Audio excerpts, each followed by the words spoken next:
오늘은 여행에 관한 책을 가지고 와봤습니다. 여행을 좋아해서 여행 에세이를 자주 읽는 편이에요. 최소 한 달에 한 권 정도는 여행 관련 책들을 보는데요.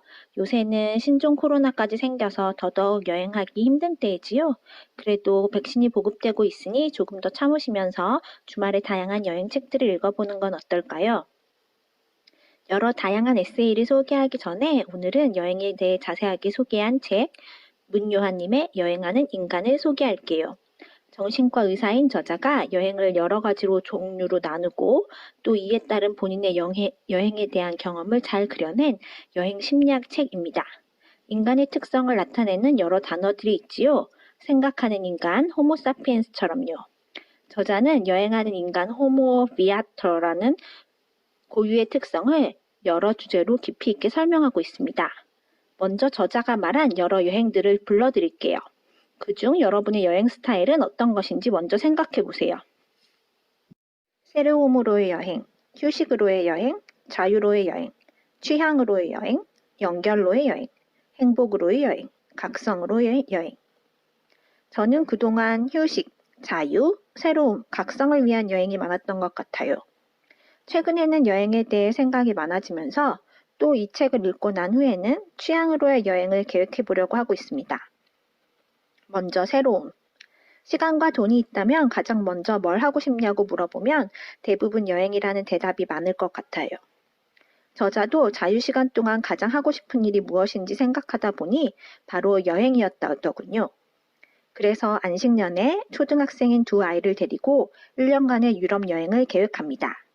그러면서 새로움에 대한 이야기를 풀어나가요.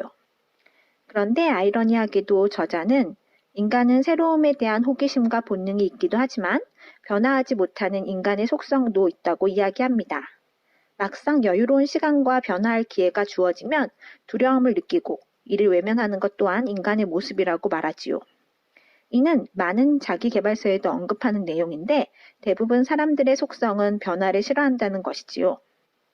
사람은 지나치게 익숙함도 싫어하지만 잦은 변화도 싫어합니다.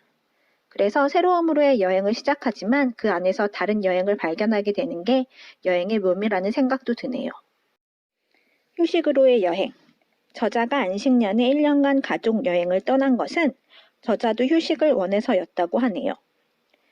저자는 진정한 휴식을 이해하기 위해 휴식을 소극적 휴식과 적극적 휴식으로 구분할 필요가 있다고 합니다. 우리가 휴식을 하려고 여행을 가지만 사실 아무것도 하지 않고 마냥 쉬러가는 여행은 소극적 휴식이라는 거죠.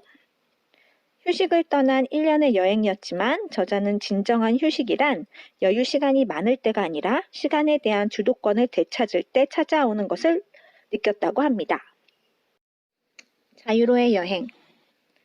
인간은 만년 전까지만 해도 하루 3만 보 이상을 걷거나 뛰어다녔다고 해요.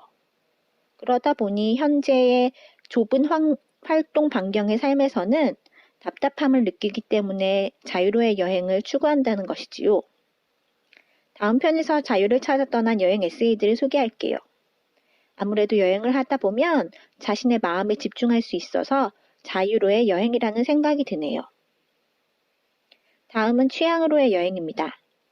여러분은 어떤 취향이 있으신가요? 저자는 여행이 단지 소비에 그치는 게 아니라 중요한 투자가 될 수 있으며 인생의 새로운 단계로 나아가는 디딤돌이 되기도 한다고 말합니다. 저도 최근에 자기계발서에서 여행이나 출장을 갈 때 단순히 여행만을 위한 여행이 아니라 목적을 가지고 가라 라는 글을 읽었어요. 그래서 제가 좋아하는 것만 찾아가는 취향으로의 여행을 계획 중입니다. 나중에 코로나가 끝나면 저의 취향이 담긴 여행 영상을 만들 수 있으면 좋겠네요. 치유로의 여행. 제 주위에 여행을 좋아하는 많은 분들은 스트레스를 많이 받았을 때면 꼭 여행을 다니십니다. 그러고 보면 여행 자체가 주는 힐링은 분명 있는 것 같아요. 사람들 속에 있을 때가 오히려 더 외롭고 혼자 여행을 다닐 때 더 편안함을 느낀다고 했다. 치유란 단지 고통의 경감이 아니라 즐거움을 되찾는 것이다. 여행을 하면서 내가 좋아하는 것을 더 잘 알게 되고 내가 즐기는 것이 무엇인지 더 잘 들여다볼 수 있기 때문에 여행을 힐링이라고 하는 것 같네요. 혼자 갈까 함께 갈까? 연결로의 여행. 여러분은 혼자 여행을 즐기시나요? 저는 혼자 하는 여행을 즐기는 편입니다. 이 부분은 저자의 글을 그대로 읽어드리고 싶어요. 많은 시간 동안 혼자 여행한 덕분에 나 자신과 더 깊게 만날 수 있었고, 나의 또 다른 면을 발견할 수 있었으며, 지난 삶을 돌아보며 앞으로의 삶을 그려보기도 했다.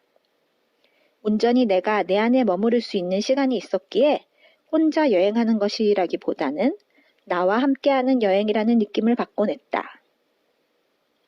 함께 떠난 여행은 그 여행대로 좋았고, 혼자 떠난 여행 또한 그 여행대로 좋았다.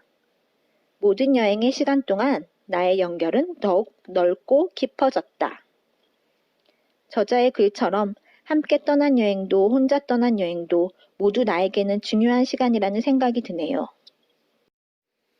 행복으로의 여행. 여행을 하는 것 자체가 행복이란 생각이 듭니다. 저자의 이야기처럼 여행을 하는 동안 우리는 시간 부자이고 마음 부자이니까요.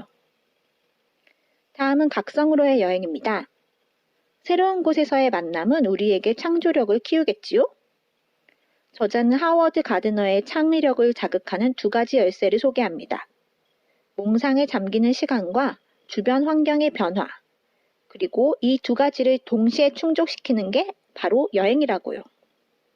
창조력을 키우는 여행, 이것이 각성으로의 여행 같네요. 아름다운 시간, 노스텔지어로의 여행.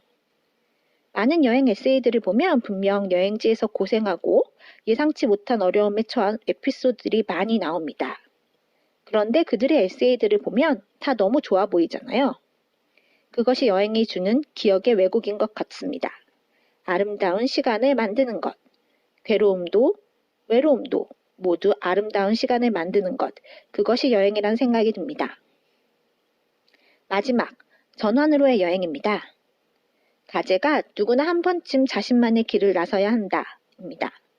저도 꼭 오롯이 나의 내면을 바라볼 수 있는 장기 여행을 한번 가보고 싶어요. 작가의 글을 읽어드려요. 좋은 여행이냐 아니냐를 판단하는 기준은 여행 자체에 있는 것이 아니라 여행 이후의 일상에 달려있다. 좋은 여행은 여행자 정신을 유지하고 일상을 보다 새롭게 볼 수 있게 해준다. 그에 비해 여행 때는 좋았더라도 여행 후의 일상이 더 초라하게 느껴지거나 고달프거나 빈곤해져 간다면 이는 좋지 않은 여행이다. 어떠세요? 그동안 여러분의 여행은 어떤 여행이셨나요? 여행에서만 반짝 좋았던 여행이 아닌 내 삶을 풍요롭게 할 수 있는 여행이 되시길. 그래서 코로나 이후에는 정말 여행으로 삶이 풍성해지시길 바래요. 다음 주에는 문유아님의 여행 심리대로 풀어본 여러 여행 에세이들을 가지고 와볼게요. 구독 꾹!